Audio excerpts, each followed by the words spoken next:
Hello guys and welcome to our channel. Today I'm going to show you how you can add or remove the watermark on your photos in the Realme C55.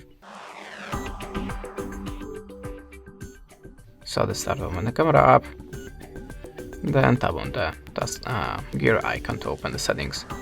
How you can see there you have a watermark, so tap on it, switch it on, choose the silent function, and go back to the camera. Now you can take your photo and the watermark should appear in the bottom of your photo.